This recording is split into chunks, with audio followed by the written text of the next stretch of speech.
On a busy morning at the station, a young black woman hurries to a job interview, her one shot at escaping the struggles of her current life. But when she sees a blind, elderly man stuck at the stairs, she stops without hesitation to help him, fully aware that it could cost her the interview and everything she's been holding on for. What she doesn't know is that the man she just helped is about to change her life in a way she never even dreamed possible. Before we dive in this story, let us know where you're watching from. We love to hear your thoughts. Naomi Ellis kept her head down as she moved through the sharp-edged current of bodies flowing across Union Station. The winter wind had followed everyone inside, sweeping through the cavernous hall like it belonged there, rattling loose papers and the nerves of late commuters. Naomi's worn-out sneakers squeaked against the marble floor, their soles paper-thin and frayed at the toes. The left one had a tear near the side that kept catching on the edge of her jeans, which were too short and far past the stage of being called vintage. She tied the laces 3 times that morning, each knot a quiet plea to hold just a little longer. Her breath formed in faint clouds as she exhaled, the old coat she wore offering little defense against the morning chill still clinging to the stone and steel of the city. Her backpack was heavy on her shoulder, pulling her slightly to one side, not from books, but from the weight of necessity. Documents, bills, a printed resume slightly smudged from the rain. She glanced up at the massive digital clock hanging like an accusation above the terminal. She still had 10 minutes, if she moved fast, if nothing else went wrong. "Excuse me, sorry," she murmured as she slipped past a man in a suit who barely looked at her. His briefcase knocked into her hip without acknowledgement. She didn't flinch. She was used to it by now. The city didn't make room for girls like her, not girls who carried the exhaustion of survival in their eyes. But today was supposed to be different. This interview at Monroe and West was the only callback she'd gotten in weeks. Her stomach was tight with nerves and hunger, her mother's weak cough from that morning echoing in the back of her mind. Naomi needed this job, needed it like air. As she approached the West Concourse stairs, a sudden halt in her stride sent a ripple through the pace of her thoughts. There he was, an old man, white, thin, clearly disoriented, stood alone at the top of the descending stairs, squinting, lips moving wordlessly. His cane was tucked beneath one arm, untouched. His hands hovered uncertainly in the air, like they were searching for balance that wasn't there. People brushed past him, one after another, not a single glance in his direction. Naomi froze. She felt her heart stutter in her chest as if pulled in 2 directions at once. Her eyes darted to the time again. 8 minutes. She could still make it if she kept going. Someone else would help. Someone had to. But her feet wouldn't move. The man's shoulders sagged, a kind of defeated confusion etched into the creases of his skin, as if the world had shrunk him down over the years into someone people didn't see anymore. Naomi clenched her jaw, cursing quietly under her breath, and turned around. "Sir, do you need help?" she called, raising her voice over the din of luggage wheels and announcements. He turned toward her voice, relief flashing across his cloudy eyes. I can't quite make out the steps. Everything's gotten foggy lately." His voice was thin, almost embarrassed. Naomi stepped up beside him, offering her arm. "Let's take it slow. I've got you." His bony fingers clung to her forearm and they began the descent, step by step. He moved with the uncertainty of someone not just unsteady but invisible. People behind them began muttering. A woman in heels sighed dramatically. A young man pushed past, bumping Naomi's shoulder hard. "Move it already," he snapped, not looking back. Naomi's jaw tightened, but she didn't respond. She focused on the old man's feet. One step, another. They were halfway down when a voice sliced through the murmur of the crowd. "Is there a problem here?" Naomi looked up. A security guard, white, tall, bulky in his navy uniform, was standing at the base of the stairs, arms crossed, eyes pinned on her like a sniper's scope. She stiffened instinctively. "No problem," Naomi said calmly, steadying Mr. Holt. "He just needed some help." The guard's gaze didn't move from her. "And who are you? You work here?" Naomi blinked. "No, I'm just helping." "Yeah?" the guard muttered, stepping closer, his tone suddenly hard. "Sure you are." He looked at the old man. "You okay, sir?" Mr. Holt nodded. "This young lady's been helping me. She's been very kind." But the guard didn't soften. His eyes stayed locked on Naomi.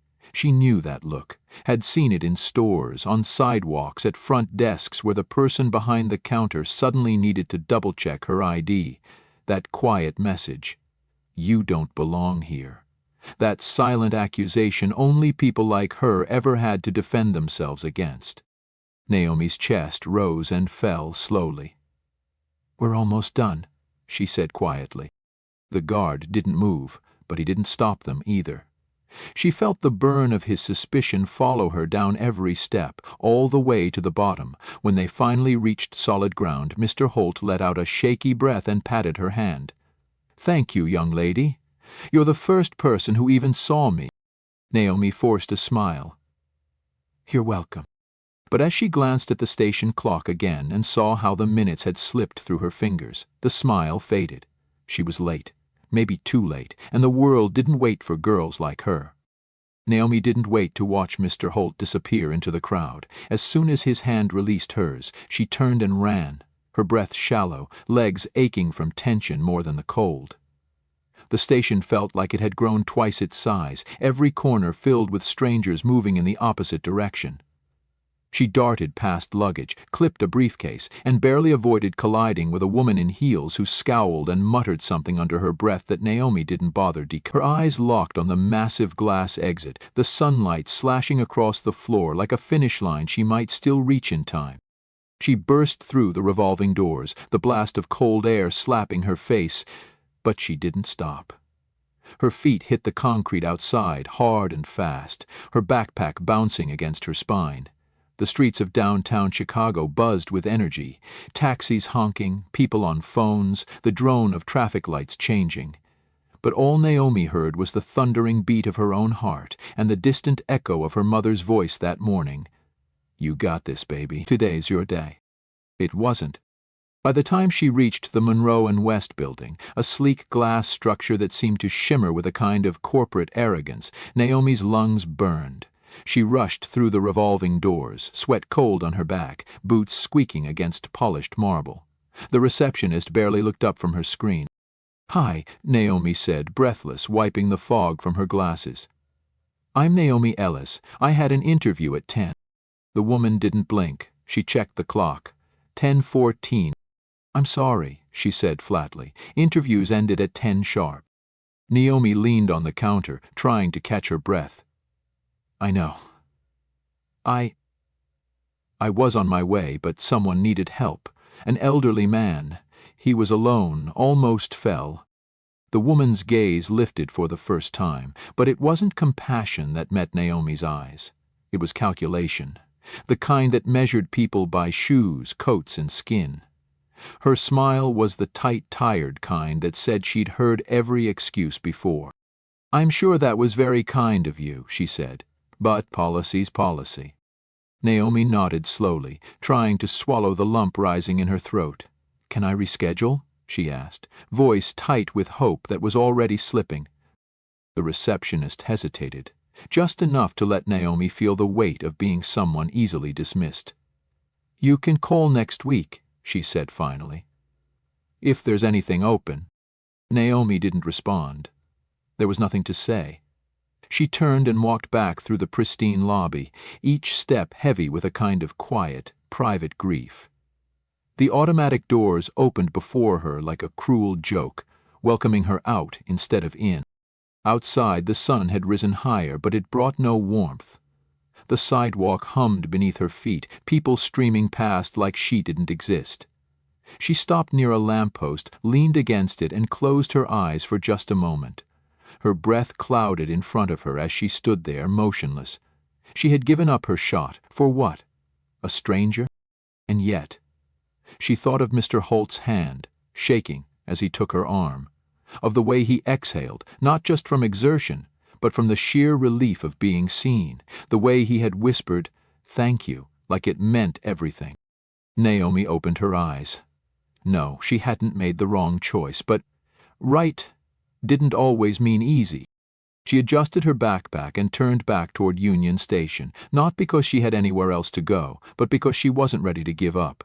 Not yet, not even now. Union Station looked different now. Not louder or quieter, not cleaner or more chaotic, but heavier. Naomi walked back through its tall archways with her hands buried deep in the pockets of her coat, her fingers curled into fists not from anger but to keep from shaking. Her breath caught at the base of her throat, that familiar sting rising again. Familiar. Again. But this time it came with a bitter twist. She'd done the right thing, and still she'd lost. Her boots scraped the tile as she slowed near the same staircase she'd helped Mr. Holt down less than an hour ago. She wasn't sure why she came back, maybe to catch her breath, maybe because she didn't know where else to go, maybe because something in her still hoped for a reason not to give up. And there he was. Mr. Holt was sitting alone on a bench near the platform windows, his coat wrapped tightly around his thin frame, his hands trembling slightly as he tried to open a small bottle of water. Naomi blinked. For a second she thought about walking past him, slipping into the faceless crowd like everyone else, but she didn't. Her feet moved toward him like they had a mind of their own. "Mr. Holt?" she said softly. The old man looked up, squinting, then smiled, a tired but unmistakable warmth lighting his features. "Naomi," he said, his voice gentle, "I hoped I might see you again. I didn't get a chance to properly thank you." She shook her head, sitting next to him. "You don't have to thank me. I just did what anyone should have done." He chuckled under his breath. "That's just it. They should have. But they didn't." Naomi looked away, her eyes fixed on a family hurrying past with matching suitcases. The little girl in pink boots looked back at her with curiosity before being pulled along. Naomi exhaled. "I missed the interview. They wouldn't even let me explain." Mr. Holt's smile faded slightly. He nodded, as if it didn't surprise him. "I'm sorry to hear that. I really am." Naomi shrugged, her voice tight. "It's not your fault." He studied her, his cloudy eyes narrowed in thought. "Most people, if they'd done what you did, would be angry, maybe even bitter. But you're not. Why?" She hesitated. Then, "Because being decent shouldn't come with conditions." For a moment, neither of them spoke. The station moved around them, announcements echoing overhead, wheels clattering across tile, conversations layered over each other like static. Mr. Holt reached into the inside pocket of his coat and pulled out a small, worn business card. He offered it to her with a trembling hand. "If ever you need a character reference," he said, "or just someone to speak for the kind of person you are, I'd be honored." Naomi took the card carefully. It was simple. Just a name, B. Holt, and a phone number. No company, no title. It looked like something from another era. "Thank you," she said quietly, though her voice barely reached above the noise. He smiled again, more gently this time. "You're the kind of person people remember, Naomi. The kind that makes a place better just by stopping long enough to care." She didn't know what to say to that, so she said nothing. Just held the card a little tighter as the morning light slanted through the glass above them, and for the first time that day the weight on her chest felt just a little bit lighter.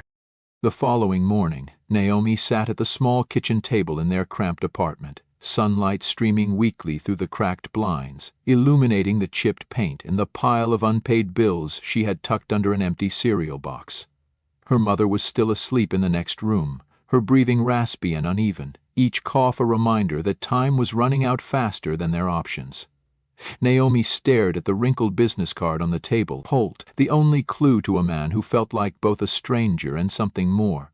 It felt ridiculous to even think about calling. What was she supposed to say? "Thanks for the card, now can you save my life?" She rubbed her temples, the quiet hum of despair crawling back into her bones. She needed a job, not pity. Then, just past 10, a sharp knock at the door. Naomi blinked. No one ever knocked here. Not unless it was bad news. She moved cautiously, tightening her robe around her, and opened the door.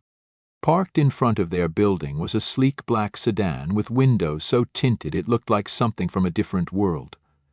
A sharply dressed man stood outside, holding an envelope and wearing an expression of calm that unnerved her more than comforted her. He looked like he belonged in a boardroom, not on this side of town. "Ms. Ellis?" he asked politely. Naomi hesitated, heart thudding. "Yes." The man handed her the envelope. "Mr. Bernard Holt asked me to deliver this to you personally. He hoped you would accept what's inside." Naomi took it slowly, her fingers stiff. The paper was heavy, expensive. She looked at the driver again, uncertain. "Is this a mistake?" He smiled slightly, a flicker of warmth behind his crisp professionalism. "No, ma'am. Mr. Holt doesn't make mistakes." She closed the door, her hands trembling as she opened the envelope. Inside was a folded letter written in elegant handwriting, precise and steady despite his age. "Dear Naomi, you may not realize the impact you had on me. Most walk past people like me without a second glance. But you saw me, you helped me, and more than that, you reminded me of something I had nearly forgotten. Kindness without expectation still exists. I would like to offer you an internship at Elmenbrook Group. As the founder emeritus, I rarely exercise the influence I still hold, but in your case I feel compelled to. You deserve a chance to be seen for your worth, not just your struggle. The driver will return tomorrow at 10 a.m. should you choose to accept this offer. With respect and gratitude, B. Holt." Naomi stared at the letter, her breath catching, her throat tightened, her chest rising and falling in uneven waves. She pressed the letter to her chest, trying to process what was happening. It didn't make sense. It didn't feel real. But it was. In the quiet stillness of that apartment, with the sound of her mother coughing softly in the next room, Naomi began to cry. Not out of sadness, but out of release. The door that had slammed in her face yesterday had opened again, not out of obligation, but because someone had seen something in her that the world too often ignored.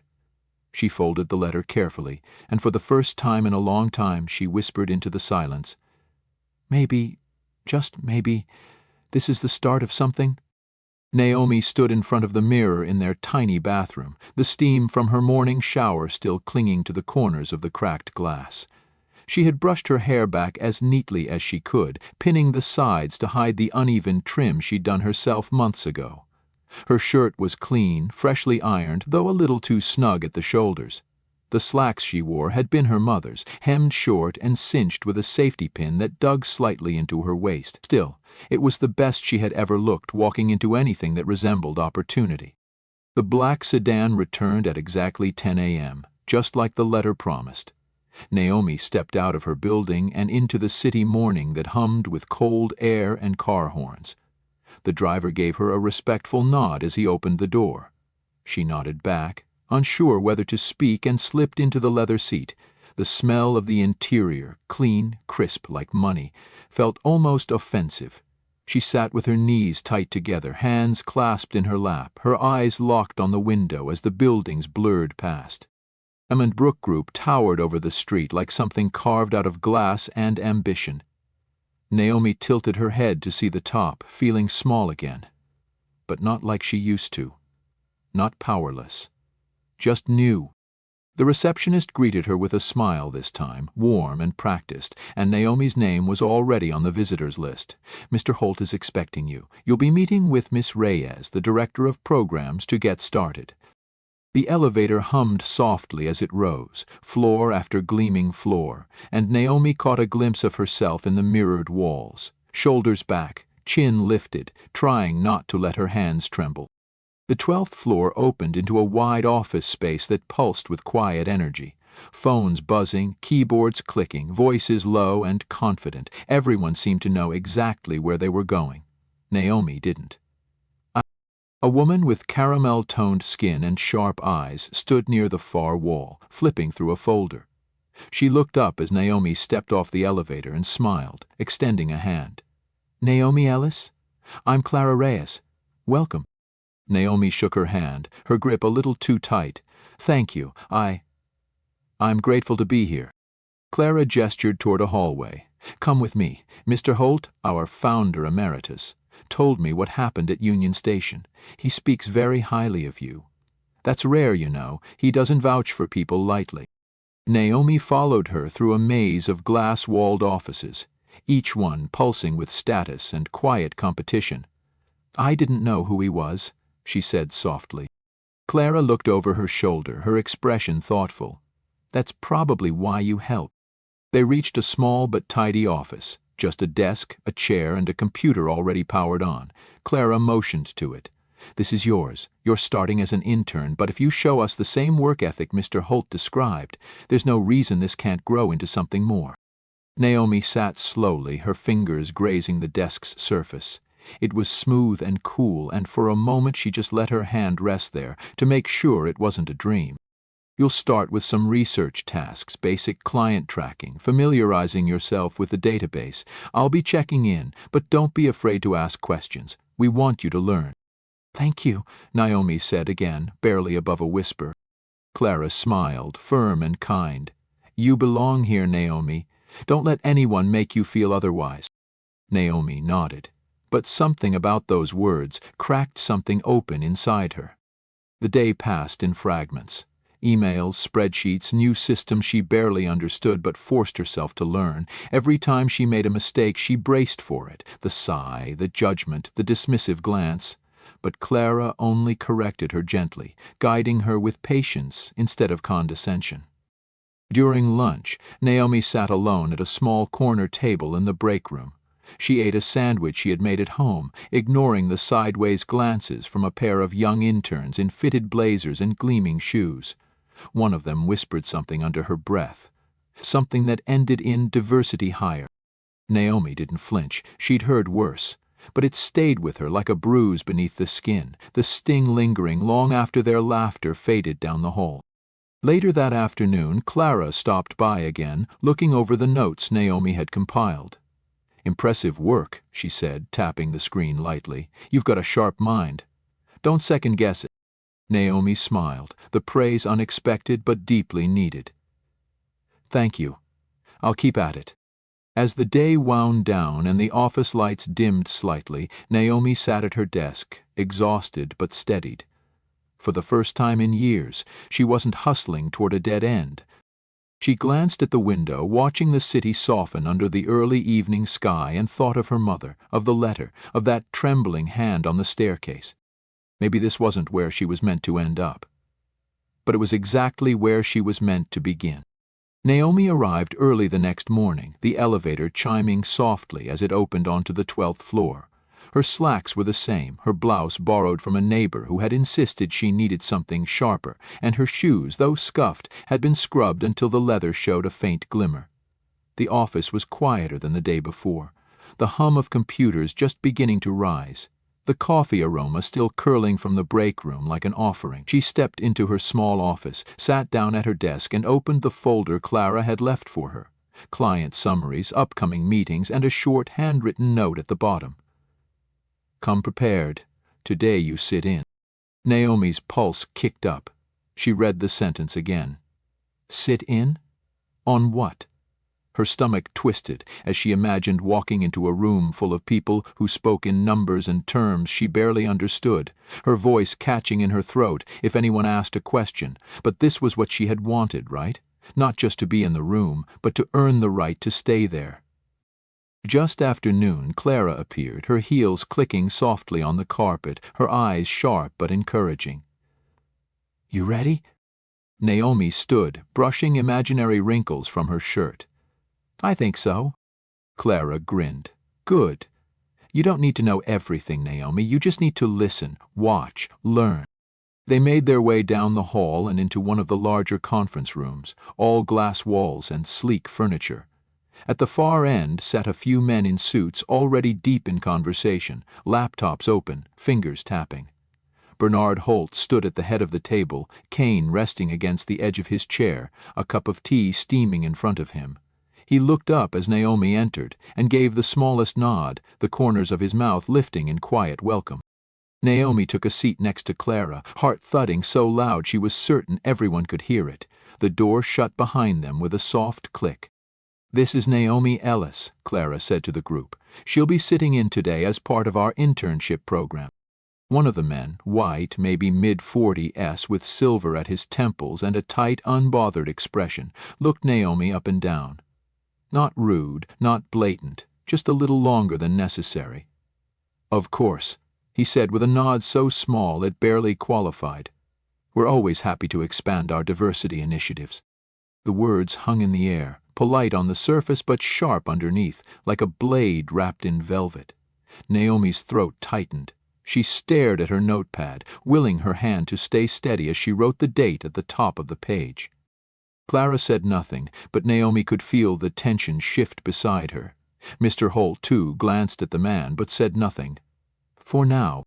The meeting began. Slides projected on a wall, reports summarized, projections debated. Naomi listened intently, catching what she could, scribbling notes even when she didn't fully understand. Her mind spun as acronyms and terms blurred together, but she refused to let her focus slip.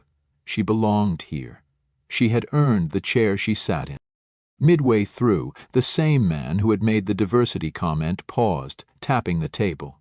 "Mr. Holt, with respect, I'm not sure this kind of outreach brings the ROI we're looking for.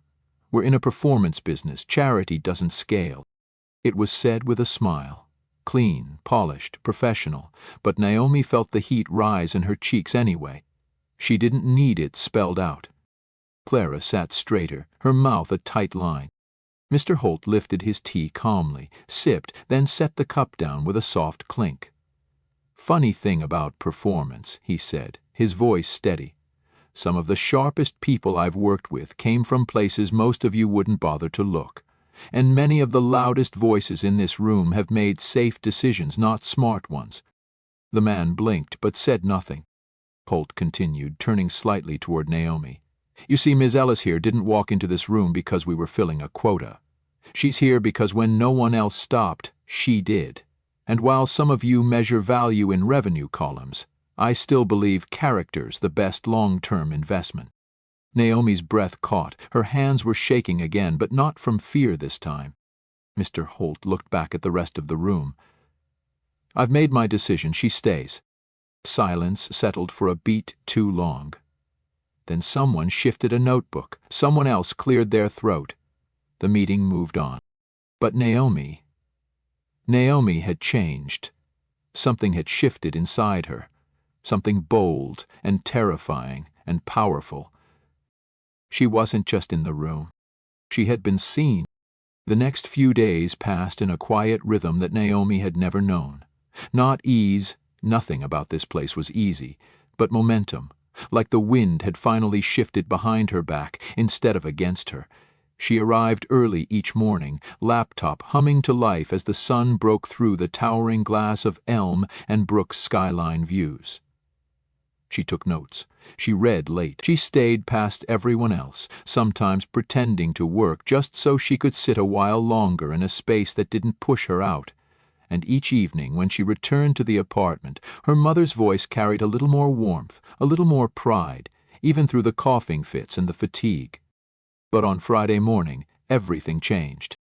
Naomi had just finished compiling a research brief when Clara appeared at her doorway, her usual crisp confidence replaced by something more restrained. She held a sealed envelope in her hand and looked at Naomi with a quiet seriousness. "Can you come with me?" Naomi nodded, her throat going dry. She stood, smoothing the front of her blazer, then followed Clara down the hallway and into Mr. Holt's office. The room was warm with sunlight spilling through floor-to-ceiling windows. Every surface neatly arranged, the air still except for the gentle tick of a vintage clock on the shelf. Mr. Holt sat behind his desk, his cane resting nearby. He looked more tired than usual, his face paler, his voice lower, but his eyes were clear and focused. "Naomi," he said, gesturing to the chair across from him, "please." She sat slowly, heart pounding. Clara remained by the door, her arms crossed but her gaze unwavering. "I won't waste your time," Holt began, his hands folded in front of him. "You've done more in 1 week than some do in months. Your work ethic, your instinct, your willingness to learn, Clara and I have both seen it. But today's not about feedback." He reached into the drawer, pulling out a small folder. "It's about choice." Naomi didn't speak. She barely breathed. "This," he said, sliding the folder across the desk to her, "is a job offer. A full-time junior associate role, not an internship, not probationary, full benefits, competitive pay. I've cleared it with the board myself." Naomi blinked. Her fingers hovered over the folder like it might burn her. "But I've only been here." "6 days," he finished, a smile twitching at the corner of his mouth. "And I've seen more integrity and resilience from you in 6 days than I have from people who've sat in this office for 6 years. Clara stepped forward, her voice soft but strong. "It's not charity, Naomi. You earned this. You became this, when no one thought to offer it to you." Naomi looked down at the folder, then back at the man who had first stood helpless at the top of a staircase, now sitting with the quiet gravity of someone used to moving mountains. Her hands were trembling again, but this time from something entirely new. You don't have to answer now," Holt said. "Take the weekend, talk to your mother, but I want you to know something." He leaned forward slightly, eyes piercing. "This company has a name, mine, but names don't mean anything unless they stand for something. I'd like mine to stand for you." Naomi couldn't speak. She could only nod, her chest tight with emotion, her breath stuck somewhere between disbelief and gratitude. When she left the office, the folder clutched tightly in her hands, Clara walked beside her. Neither of them spoke until they reached the elevator. "You okay?" Clara asked, tilting her head. Naomi managed a breathless laugh. "I don't know. I feel like I can't even process it yet." Clara smiled. "Good. That means it's real." That night, Naomi sat on the edge of her mother's bed, the folder open between them, her mom's fingers running gently across the printed offer letter like she was memorizing every word. Her eyes were glassy. Naomi, this is more than a job." Naomi nodded, tears gathering in her own eyes. "It's a beginning." Her mother smiled, voice trembling. "You didn't wait for the door to open. You held it open for someone else first, and somehow it opened back for you." Naomi leaned her head against her mother's shoulder, the room quiet except for their breathing. She didn't know what the future would look like, but she knew this. She would walk into every room from now on, not hoping to belong, but knowing she did. Because her name, Naomi Ellis, now stood for something too. The following Monday, Naomi stood on the curb outside her apartment building just as the sun was cracking the horizon, the sky washed in bruised pinks and early light, the world not quite awake. The black sedan rolled up like clockwork, but this time she didn't hesitate before stepping in. No trembling hands, no second-guessing.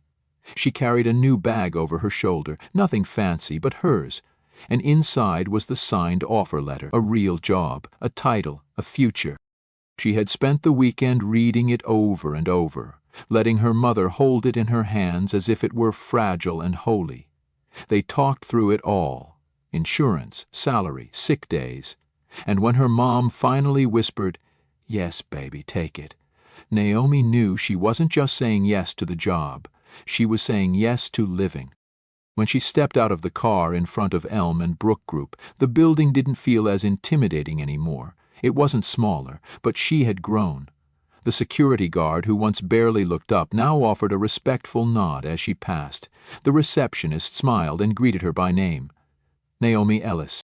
As the elevator doors slid open on the 12th floor, she took a deep breath and walked in. Not like an intern this time, not like someone waiting to be told they belonged. Her heels clicked softly across the carpet as she made her way to her desk, her name already printed on the placard outside the door. Clara stopped by not long after. "New title suits you," she said, handing over a fresh stack of reports. Naomi grinned, eyes still catching on the shimmer of her name. "Thanks," Naomi said. "It feels real now." Clara tilted her head, thoughtful. "It's been real. You're just starting to believe it."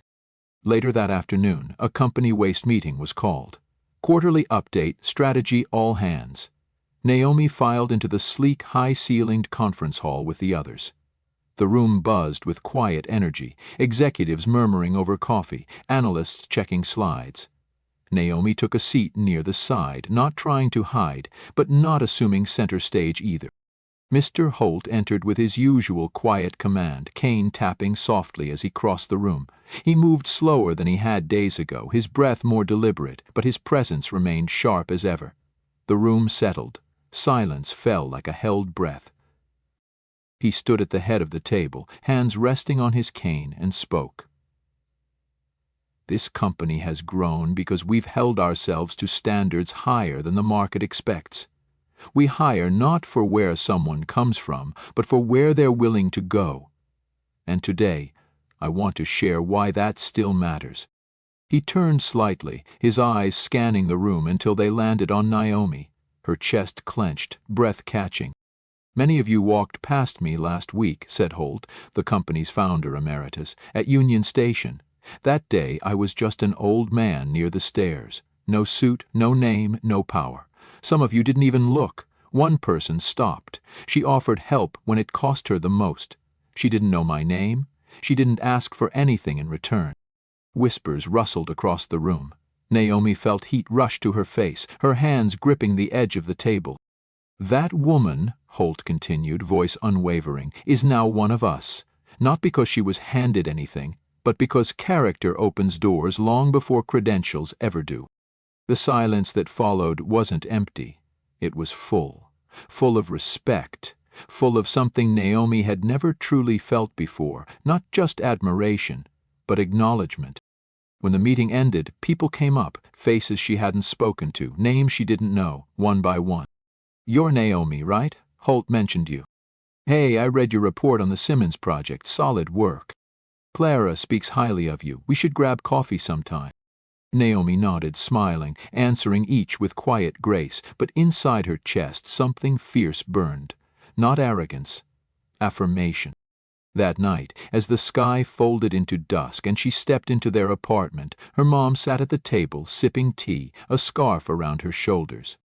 Naomi held up her badge, the one with her photo, her title, her name. Her mom smiled through tears. "You didn't just get in, Naomi. You changed the room." And Naomi, for the first time in her life, believed it, not because someone told her, but because she had earned it, every step, every no, every moment. No one looked twice. Now they did, and she was just getting started. 2 weeks passed. Naomi moved through the halls of Elm and Brook with a quiet confidence, not loud, not showy, but steady, deliberate, like someone who'd stopped asking for permission to exist.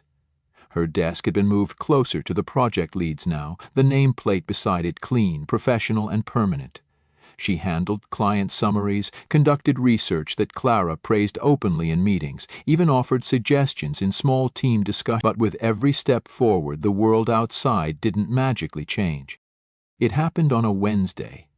Rain had been falling all morning, streaking the tall glass windows with silver lines as thunder rolled far in the distance. Naomi had just come back from delivering a printed report to the strategy team when she saw him. Martin Langford, the same executive from her first week, the one who had spoken about diversity initiatives with a blade behind his smile. He stood at the end of the hallway, speaking to another senior partner, but his eyes flicked to Naomi as she passed. "Interesting, isn't it?" Martin said, just loud enough. "Some people move fast when they're lifted instead of tested." The words weren't even veiled. Naomi froze. Her heart thudded like a drumbeat in her ears, not from fear this time, but from something deeper. Disbelief. Anger. Resolve. She turned slowly, meeting his eyes. Her voice didn't rise, didn't shake. "I wasn't lifted," she said evenly. "I earned it. And if you can't see that, maybe it's not me who needs testing." The hallway went quiet.